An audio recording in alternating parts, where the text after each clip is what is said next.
అతి ముఖ్యమైన సబ్జెక్ట్ మహిళా సాధికారిత. జనాభాలో 50% మహిళలు ఉన్నారు. అదే సమయంలో మొన్ననే అంతర్జాతీయ మహిళా దినోత్సవం జరుపుకున్నాం. ఆ సభలో కూడా మనం అందరం ఆలోచించింది,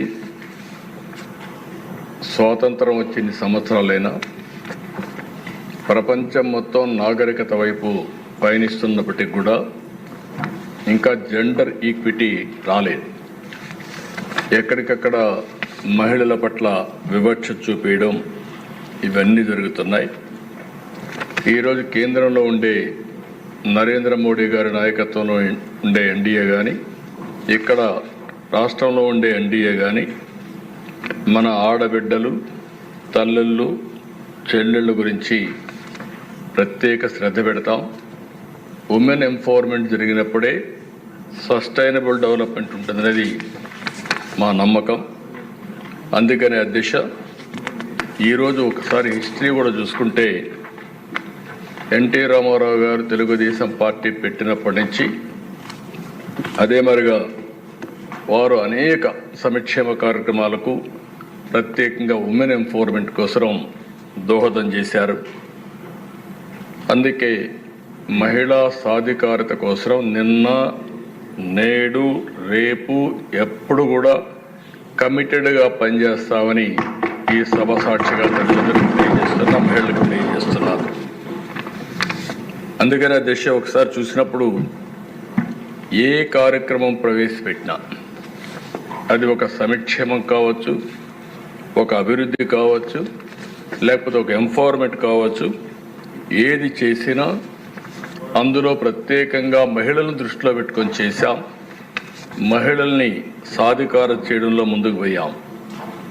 అందుకే నేను మళ్ళీ ఒకసారి తెలియజేస్తున్నా, తెలుగుదేశం పార్టీది తెలుగింటి ఆడపడుచులది అన్నా చెల్లుళ్ళ అనుబంధం.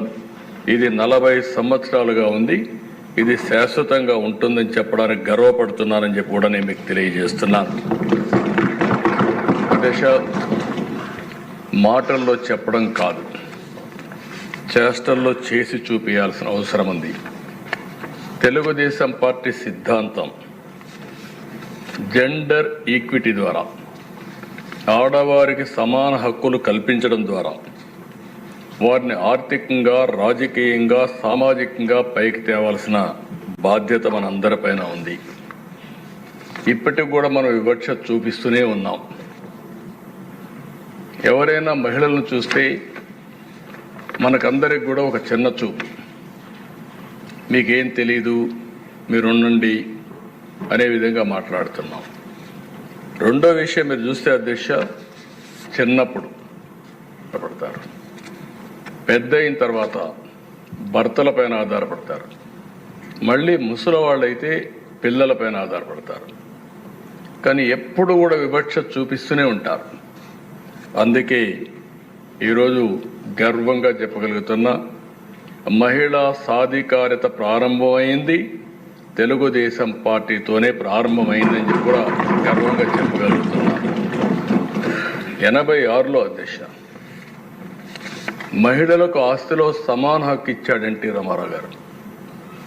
అంతవరకు వారసత్వంగా మనం ఒక్కసారి చూస్తే ఆస్తిలో సమాన హక్కు లేదు. ఆడపిల్లలుంటే పెళ్లిళ్ళు చేసి పంపించేస్తున్నాం, ఆస్తిలో హక్కు లేని పరిస్థితి తీసుకొస్తున్నాం, సెక్యూరిటీ ఇవ్వలేని పరిస్థితికి వచ్చాం. అది తీసుకొచ్చిన తర్వాత దిశ డిమాండ్ చేసే పరిస్థితికి వచ్చారు ఆడబిడ్డలు. I'm proud to say that. ఎవరైనా సరే అది అయిన తర్వాత ఈరోజు చూస్తే 40 ఏళ్ల తర్వాత మనం ముందే తీసుకొస్తే 2005లో దేశంలో దీన్ని చట్టంగా తీసుకొచ్చారు, మహిళలకు ఆస్తిలో సమాన హక్కుని. అయితే మన రాష్ట్రంలో మనం అందరం గుర్తుపెట్టుకోవాల్సిన అవసరం ఉంది. తల్లికి, చెల్లికి ఆస్తిలో వాటా ఇవ్వని వ్యక్తి నిన్నటి వరకు ఈ సభలో కూర్చొని ముఖ్యమంత్రిగా ఉన్నాడంటే ఏ విధంగా సభవో నాకైతే అర్థం కావడం లేదు. నేనేదో విమర్శించాలని విమర్శించడం లేదు. ఇచ్చిన వాటాల మీద కోర్టుకు పోయి అది కూడా ఇవ్వను అనే పరిస్థితి వచ్చారంటే ఇంకా ఆస్తిలో సమాన హక్కు మీద మాట్లాడడం కానీ మహిళల గురించి